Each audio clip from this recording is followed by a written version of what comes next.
Hello दोस्तों, आपके अपने यूट्यूब चैनल में आपका स्वागत है। इस वीडियो में मैं आपको इलेक्ट्रिशियन थ्योरी के एमसीक्यू क्वेश्चन करवाएंगे जो कि आपकी प्रीवियस एग्जाम में पूछे गए थे। इस वीडियो से पहले हमने 3 पार्ट कंप्लीट कर लिए हैं। जिन्होंने उस वीडियो को नहीं देखा हो उस वीडियो को प्ले लिस्ट में जाकर जरूर देखें। बिना देरी के हम अपनी क्लास को स्टार्ट करते हैं। आज का हमारा पहला क्वेश्चन है जो एग्जाम में पूछा गया था। XLPE केबल में XLPE का पूर्ण स्वरूप क्या है, आपको बताना है। XLPE केबल होती है, उसमें XLPE का पूर्ण रूप क्या होता है। तो इसका राइट आंसर होगा ऑप्शन 3, क्रॉस लिंक्ड पॉलीएथिलीन। आपको ध्यान रखना है, XLPE का अर्थ होता है क्रॉस लिंक्ड पॉलीएथिलीन। तो इसका राइट आंसर होगा option 3 is the right answer. अगले क्वेश्चन की ओर आगे बढ़ते हैं।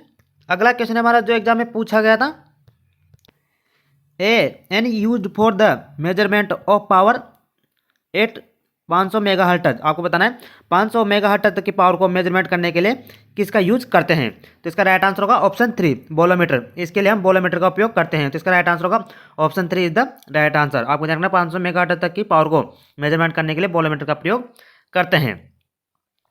अगला क्वेश्चन हमारा जो एग्जाम में पूछा गया था, वेरी वेरी इंपॉर्टेंट क्वेश्चन है। निम्नलिखित में से किस उपकरण का प्रतिरोध निम्नतम होता है। आपको बताना है वह कौन सा उपकरण है जिसका प्रतिरोध निम्नतम होता है। तो इसका राइट आंसर होगा ऑप्शन 3, एमीटर। एमीटर का प्रतिरोध निम्नतम प्रतिरोध को मापता है और आप ध्यान रखना उच्च प्रतिरोध को मापने के लिए मेगर का उपयोग करते हैं। तो इसका राइट आंसर होगा option 3 is the right answer. अगले क्वेश्चन के लिए आगे बढ़ते हैं। अगला क्वेश्चन हमारा जो एग्जाम में पूछा गया था, यदि दिष्ट धारा एसी वोल्टेज का चरम मान यानी मैक्सिमम का मान दे रखा है 500 वोल्टेज, तो आरएमएस मान क्या होगा। आपको बताना है यदि दिष्ट धारा वोल्टेज का चरम मान 500 वोल्टेज है तो आरएमएस का मान क्या होगा। तो इसका राइट आंसर होगा ऑप्शन 3, 353.5 वोल्टेज। आपको ध्यान रखना है आरएमएस बराबर होता है आई मैक्सिमम इंटू 0.707 से गुना करना होता है। तो आपको 500 इंटू 0.707 से गुना करेंगे तो इसका राइट आंसर हो जाएगा 353.5 वोल्टेज। इसका राइट आंसर हो जाएगा। तो इसका राइट आंसर होगा option 3 is the right answer. अगले क्वेश्चन की ओर आगे बढ़ते हैं। अगला क्वेश्चन है हमारा जो एग्जाम में पूछा गया था, एक श्रृंखला परिपथ में, आपको बताना एक श्रृंखला परिपथ में परिपथ का कुल प्रतिरोध दे रखा है 100 ओम। पहले दो प्रतिरोध 30 ओम और 50 ओम के, तो तीसरा प्रतिरोध ज्ञात कीजिए। आपको बताना एक श्रेणी क्रम में कुल प्रतिरोध का मान 100 ओम दे रखा है, तो पहले दो प्रतिरोध 30 ओम और 50 ओम के, तीसरा प्रतिरोध क्या होगा। तो आपको ध्यान रखना है श्रेणी क्रम में RT बराबर होता है R1 plus R2 plus R3 में होता है। तो दो प्रतिरोध दे रखे हैं 30 ओम और 50 ओम के, तो दो प्रतिरोध का कुल मान हो गया 80 ओम और तीनों प्रतिरोध का मान दे रखा है 100 ओम, तो बचे हुए प्रतिरोध का मान कितना हो जाएगा 20 ओम। तो इसका राइट आंसर हो जाएगा option 1। Option 1 is the right answer. अगले क्वेश्चन की ओर आगे बढ़ते हैं। अगला क्वेश्चन हमारा जो एग्जाम में पूछा गया था, a transformer is said to be working at the maximum efficiency then. आपको बताना है एक ट्रांसफार्मर की मैक्सिमम एफिशिएंसी किस पर कार्य करने पर अधिकतम होगी। तो इसका राइट आंसर होगा ऑप्शन 3, आयरन लॉस और कॉपर लॉस बराबर होगी। आपको ध्यान रखना यदि ट्रांसफार्मर की आयरन लॉस और कॉपर लॉस बराबर है तो उसकी एफिशिएंसी मैक्सिमम होती है। तो इसका राइट आंसर होगा option 3 is the right answer.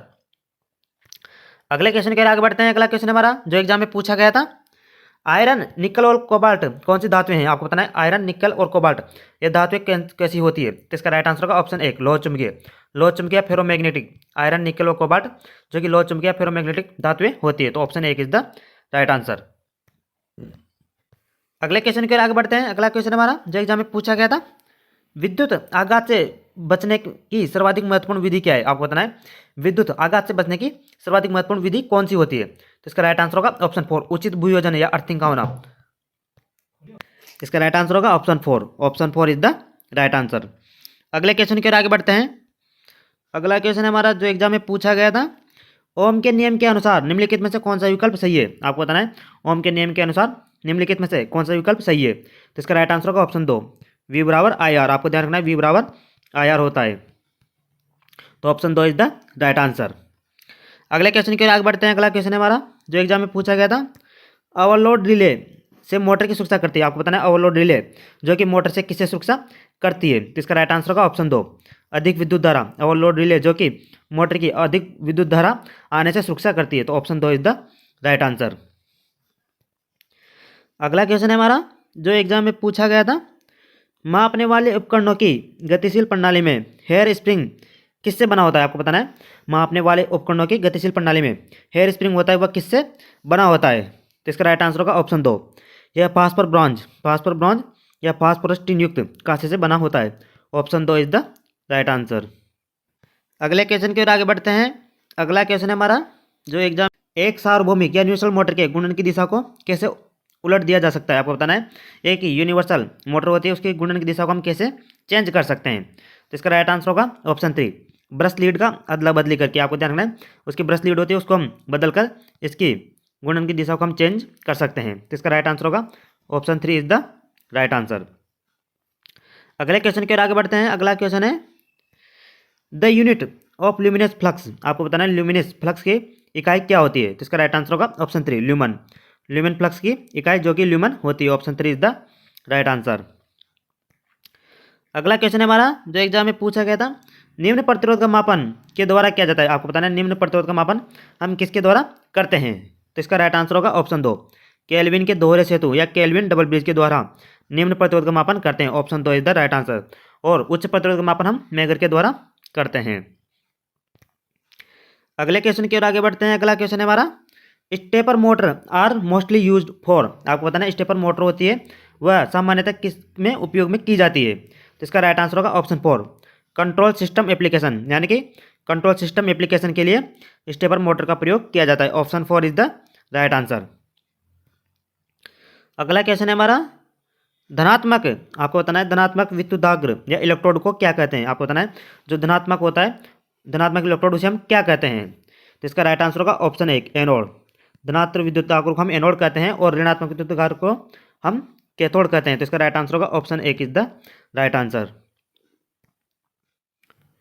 अगला क्वेश्चन है हमारा जो एग्जाम में पूछा गया था, हेलोजन लैंप में प्रयोग की जाने वाली गैस कौन सी है? आपको बताना है जो हेलोजन लैंप होता है उसमें सामान्यतः कौन सी गैस का प्रयोग करते हैं? तो इसका राइट आंसर होगा ऑप्शन 2, हेलोजन लैंप में हम हेलोजन गैस का प्रयोग करते हैं।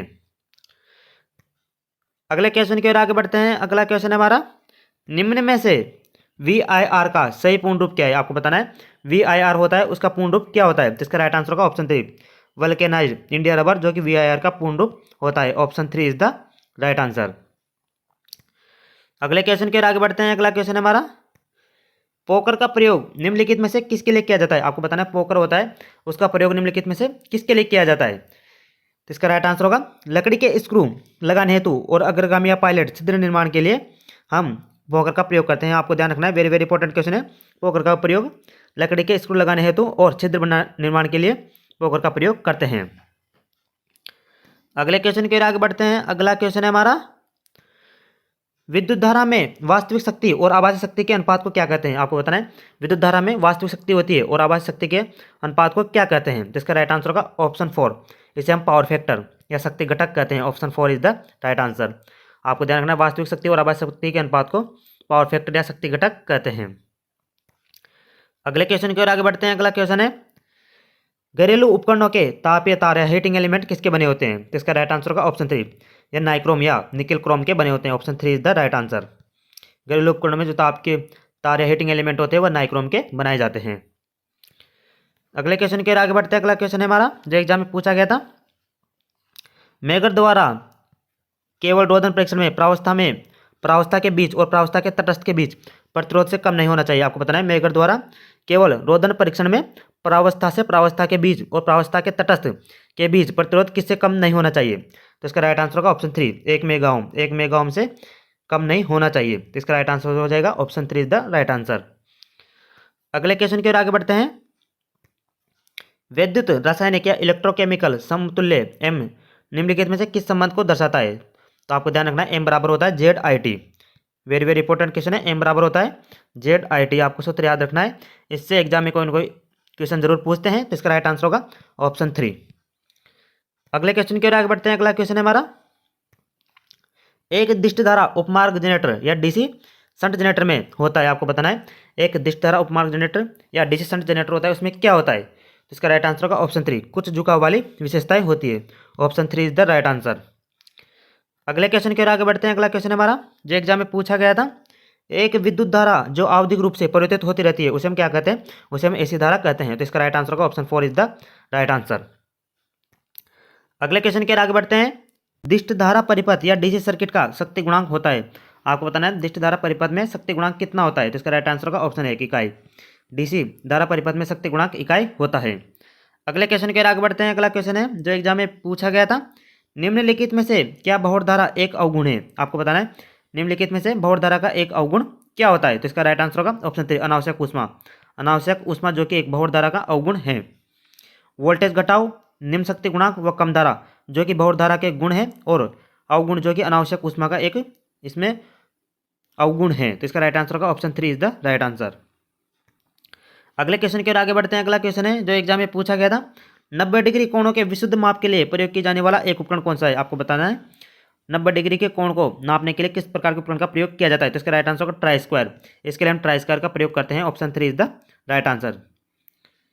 अगले क्वेश्चन की ओर आगे बढ़ते हैं। अगला क्वेश्चन है हमारा जो एग्जाम में पूछा गया था, मैग्नेटिक फ्लक्स का मापन में किया जाता है। आपको बताना है मैग्नेटिक फ्लक्स का मापन किसके अंतर्गत करते हैं। तो इसका राइट आंसर होगा ऑप्शन 3 वेबर। मैग्नेटिक फ्लक्स का मापन जो कि वेबर में किया जाता है। तो इसका राइट आंसर होगा ऑप्शन 3। इसी के साथ आज की वीडियो हम अपनी यहीं समाप्त करते हैं। यदि हमारी वीडियो आपको अच्छी लगी हो तो हमारे चैनल को सब्सक्राइब जरूर करना और बेल आइकन को जरूर दबाना। इसी के साथ हम अपनी वीडियो को यहीं समाप्त करते हैं। धन्यवाद।